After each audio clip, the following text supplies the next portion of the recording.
Guys, I'm back again right after the last one. I just don't like making my videos too long.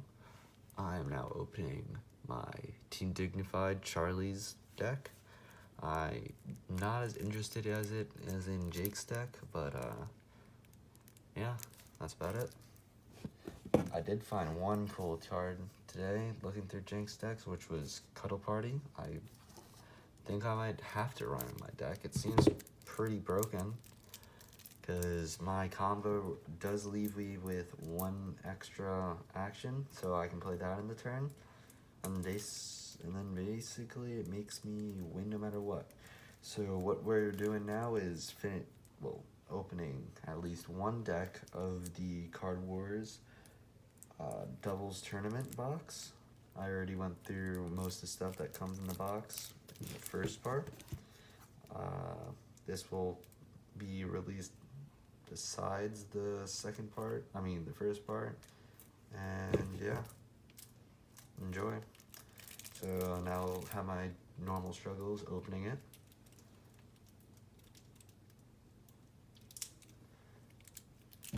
I'll try what I did last time, which was okay, that worked. Ish. Hold up, every single time I always say I got it open. Doesn't seem like I do end up getting it open. Oh, I did open something. I opened myself. Okay. There we go. Actually, I could probably move this down a slight bit. It's a little bit better for me, closer to me. Come on. Here we go. So I don't know exactly the game plan. Whoa! It's about usual. Daily camera fall. Now it's looked. Okay, we're good. So, geez. Here's her little card, if it will focus. There we go. So, same thing as Jake's, double-sided, not much on it, not much to say about it. A little cool thing, but other than that, not much. So, first card, Pyromancer. Each time Pyromancer enters a landscape, you may deal 2 damage to target creature in that lane. Pay 1 action, move Pyromancer to an empty landscape you control. It's more moving blue plane stuff, so I guess this will synergize with those other cards that came out. And maybe it'll be a continued theme, but I'm pretty sure this is the last stuff for Card Wars, sadly. I'm gonna see if I can get all the cards, hopefully, at one point. That'd be very cool.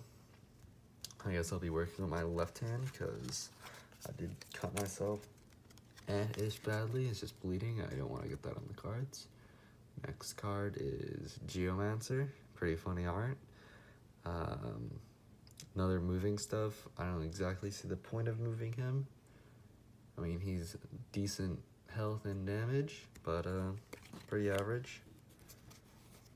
Like, the other cards were like, oh, it's exhausted until you move it stuff, which was kind of dumb. I mean, I guess I can't complain. This is a long effect. When Hydromancer enters play, you may reveal a card from the top of your deck until you reveal a Teamwork, then play it for free. Shuffle the other cards in your deck. Pretty basic, I guess, for doubles. I don't know exactly how doubles work, but yeah. This guy looks like a banana, but Aeromancer. When he enters play, you may swap positions of two creature target player controls. So yep, sadly they added that last line in, so you cannot steal your opponent's cards. Sadly, it'd be pretty good if you could have. Next card, Necromancer.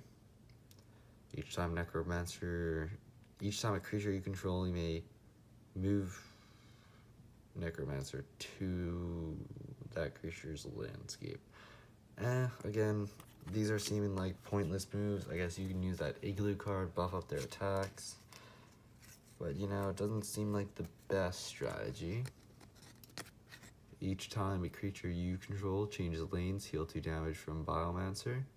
This one's okay, it actually has an effect for when they're moving, but yeah. And here's some of the better stuff that can work with the other cards. +1 attack for each creature that changes lanes, so you're changing a bunch of lanes, so you get stronger. That's nice, that's nice. Here's it. Okay, this card's actually pretty good. Each time Chronomancer changes lanes, gain 1 action. So you moving her around. You even use, I know it's not to the deck, I don't think. Let me check. If you're using, oh no, it is for her. So use Charlie on that. That's basically a Fummy. It's pretty good, pretty good.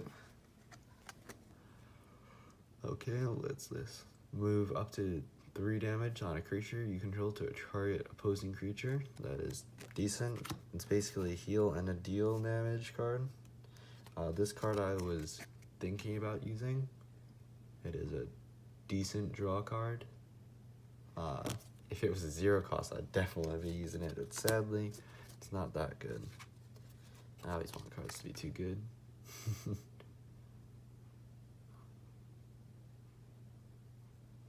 This card's decent. Moving cards around, negating stuff is okay. Not the best, but okay. Your creature in this landscape has +2 defense. I think this is just a better version of basic buildings and stuff, which is okay. Not complaining.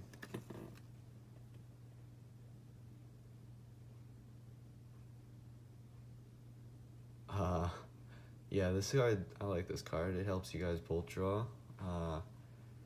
It would, if I made a deck, I'd definitely probably put this in here. Okay, it seems like we're gonna have some Oh, I like what they did there. So basically the Jake deck only gave you 1 Adora Bunny. This deck gives you 2, so it completes the set. Smart on their point. But it seems like they're gonna have some copies. This card is what I was thinking, maybe one of the burn cards for nice lands, which gives me some ideas. I might run that in a burn deck. Okay, so there are cards that aren't the same, but there are cards that are. Once it's focused, this card is okay, as I said. Dealing damage is okay, but you have to have that amount of damage already. So, Now this is a new card. Fluffy Fox.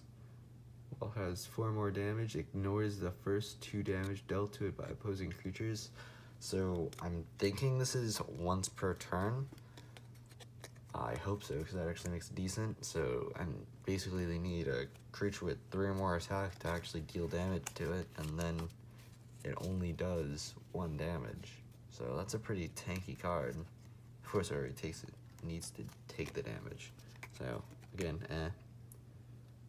this card is decent. I can see it somewhat being used similar to Mortal Maze Walker, but a little bit slower, and I wouldn't say as good. Okay, we got, oh shoot, okay, 1 hand is slightly harder to do.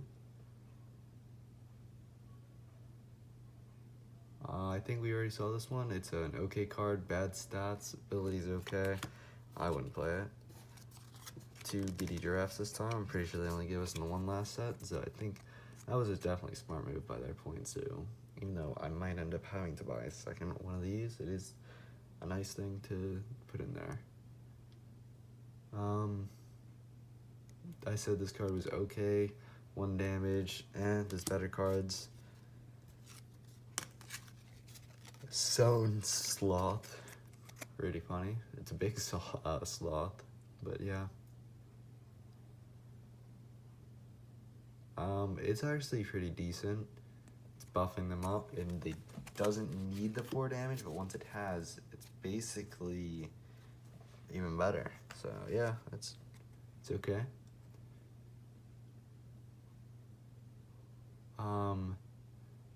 This card's okay. It kind of uses the place of Schoolhouse. Not Schoolhouse.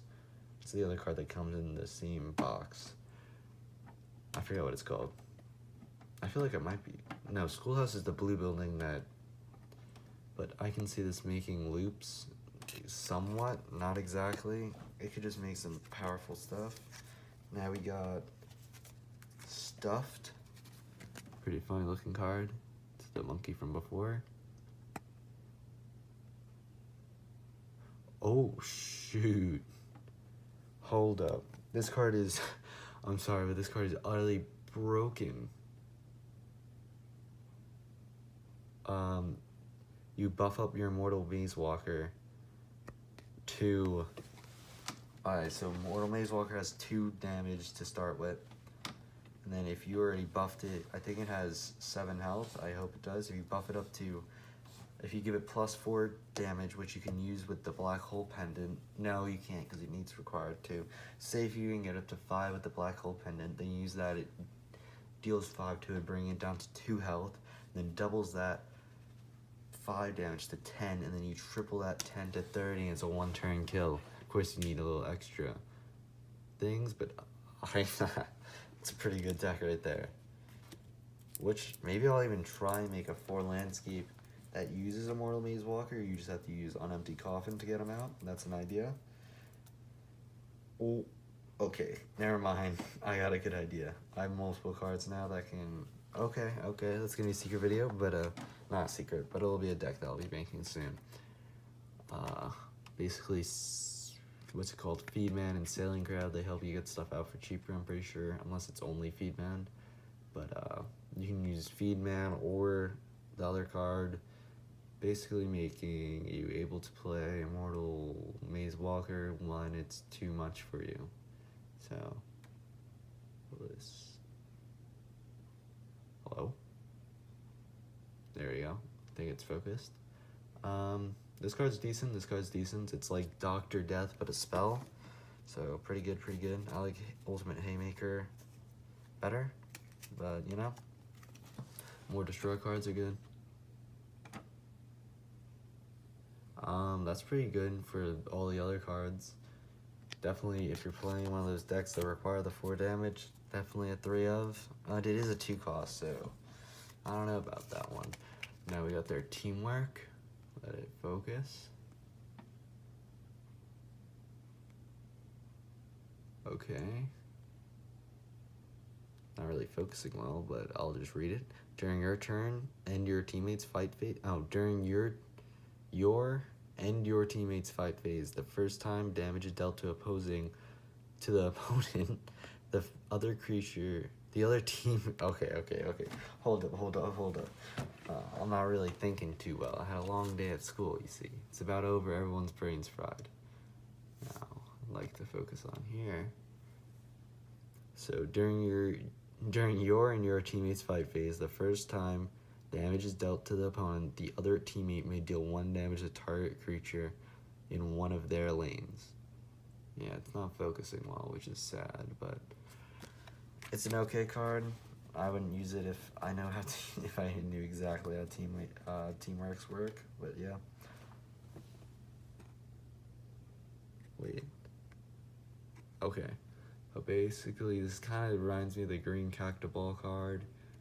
Not the best, but it's a pretty decent stat at 0 cost. Let me see if I can actually get this focus to start working. So, yeah, if you had 3 of them, I'd maybe can think of playing them.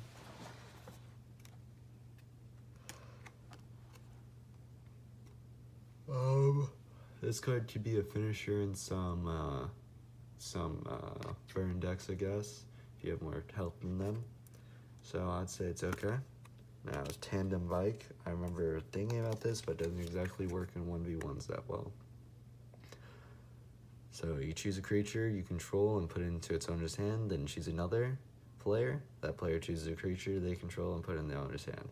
So you can use it to just summon a guy again, maybe use their effect again. It's just okay.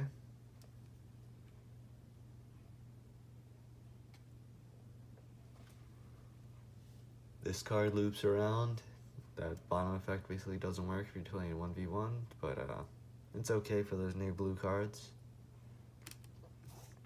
And then this bad boy. Hello.